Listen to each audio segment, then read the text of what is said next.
ನೂತನ ತಾಂತ್ರಿಕತೆ ಆಧುನಿಕ ಕೃಷಿಯತ್ತ ರೈತರು ಹೆಚ್ಚು ಆಸಕ್ತಿ ವಹಿಸಬೇಕು. ತೋಟಗಾರಿಕೆ, ರೇಷ್ಮೆ ಹಾಗೂ ಹೈನುಗಾರಿಕೆ ಅನ್ನದಾತರಿಗೆ ಆರ್ಥಿಕ ಶಕ್ತಿ ನೀಡಿವೆ. ಸರ್ಕಾರ ರೈತ ಬೆಳೆದಂತಹ ಬೆಳೆಗೆ ದರ ನಿಗದಿ ಮಾಡಿ ಅದನ್ನ ಸದಾಕಾಲ ಸ್ಥಿರವಾಗಿ ಇರುವಂತೆ ನೋಡಿಕೊಳ್ಳಬೇಕು.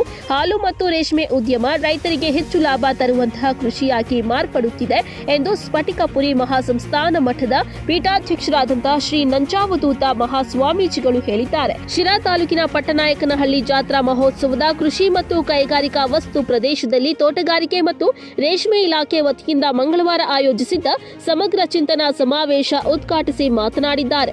ಕೃಷಿ ವಿಜ್ಞಾನಿಗಳು ನೀಡುವಂತಹ ಮಾಹಿತಿಯನ್ನ ರೈತರು ಪಡೆದು ಬೆಳೆಗಳಿಗೆ ಬರುವಂತಹ ರೋಗಗಳನ್ನು ನಿಯಂತ್ರಿಸುವಂತಹ ಕೆಲಸ ಮಾಡಬೇಕು ಎಂದರು.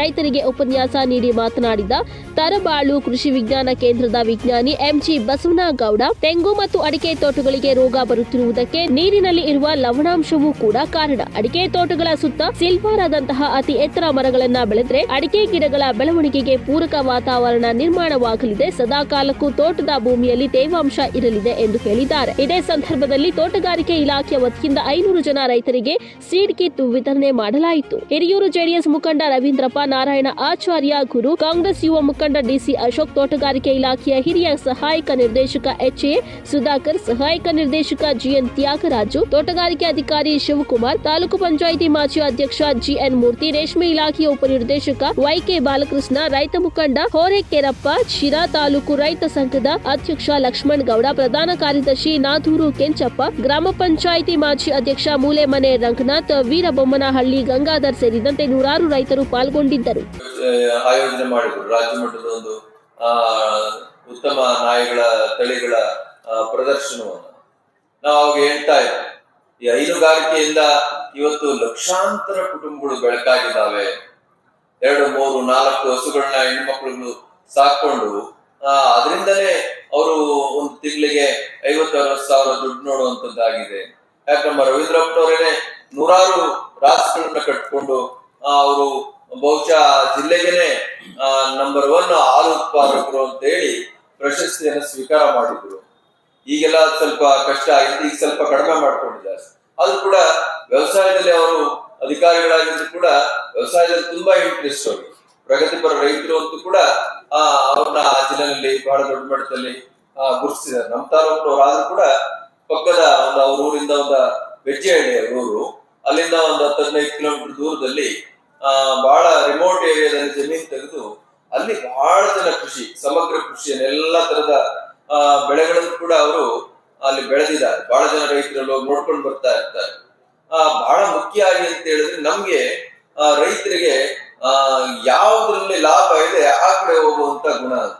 ನಾನು ಈಗ ನಮ್ಮ ವಿಜ್ಞಾನಿ ಬಸವನಗೌಡರು ಕೇಳ್ತಾ ಇದ್ವಿ, ಅಡಿಕೆ ಈಗೆಲ್ಲ ಆಗ್ಬಿಟ್ಟಿದೆಯಲ್ಲ ಸರ್, ಇದು ಏನ್ ಕತೆ, ಬಹಳ ಕಷ್ಟ ಆಗ್ತಾ ಇದೆ, ಇದ್ರ ಧಾರಣೆ ಹೇಗೆ ಏನು ಇತ್ತ ಅಂತ ಅವರು ಅದರ ರೋಗದ ಬಗ್ಗೆ ಅದರ ಪರಿಹಾರಗಳ ಬಗ್ಗೆ ಹೇಳ್ತಾ ಇದ್ರು. ಮತ್ತೆ ನಮ್ಮ ರೈತರು ಮೂರ್ತಿಯವರು, ಅಶೋಕ್ ಅವರೆಲ್ಲ ಪ್ರಶ್ನೆ ಮಾಡ್ತಾ ಇದ್ದಾಗ ಅವ್ರು ಹೇಳಿದ್ರು, ಯಾವ ಸಮಸ್ಯೆ ಆದ್ರೂ ಕೂಡ ಪರಿಹಾರ ಇದೆ, ನಾವು ಒಬ್ಬರೇ ಮಾಡಿದ್ರೆ ಸಾಲದು, ನಮ್ಮ ಸುತ್ತ ಇರೋರು ಕೂಡ ಅದನ್ನ ಅಳವಡಿಸ್ಕೊಳ್ಬೇಕು ಹಾಗೆ ಅಂತ.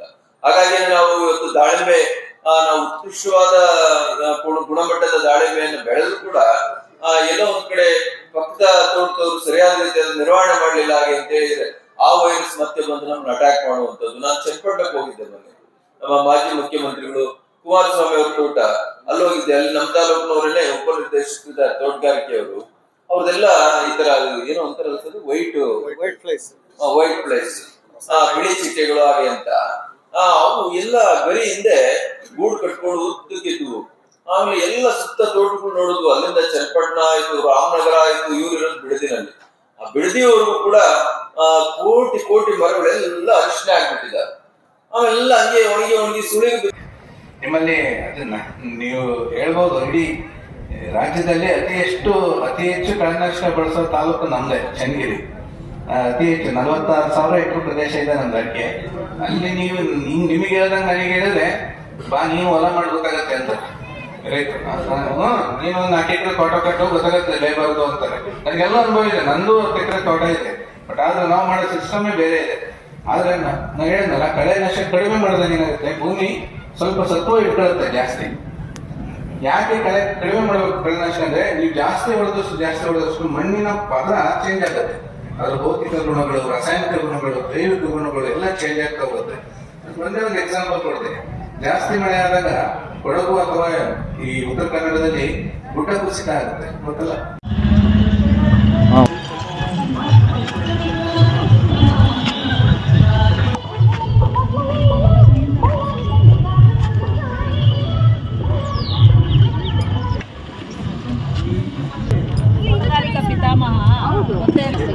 ಬಾರಮ್ಮ ಸೆಲ್ಫಿ ತಗೊಂಡ್ರೆ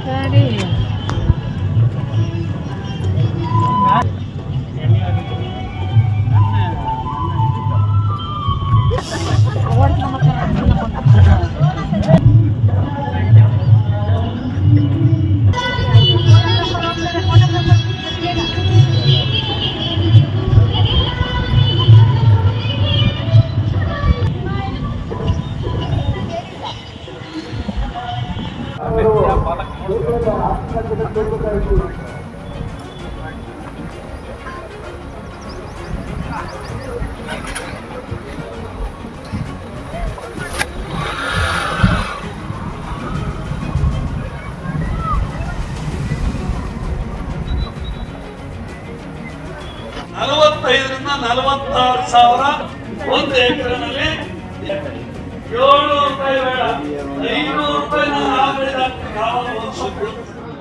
ಈಗ 800 ರೂಪಾಯಿ.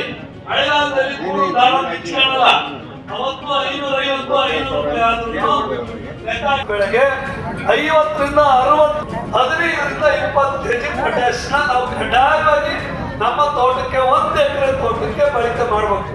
ಅದನ್ನು ಸಮಗ್ರ ಪೋಷಕಾಂಶಗಳ ನಮ್ಮ ಹಿಪ್ಪೆಣ್ಣೆ ತೋಟಕ್ಕೆ ಒದಗಿಸ್ತೇವೆ. ಈ ತರದ ಬಳಕೆ ಮಾಡೋದ್ರಿಂದ ನಮ್ಮ ತೋಟದ ಸೊಪ್ಪು ಅತ್ಯಂತ ಹೆಚ್ಚು ಗುಣಮಟ್ಟದಾಗಿರುತ್ತೆ. ಆ 1 ಎಕರೆ ತೋಟದಲ್ಲಿ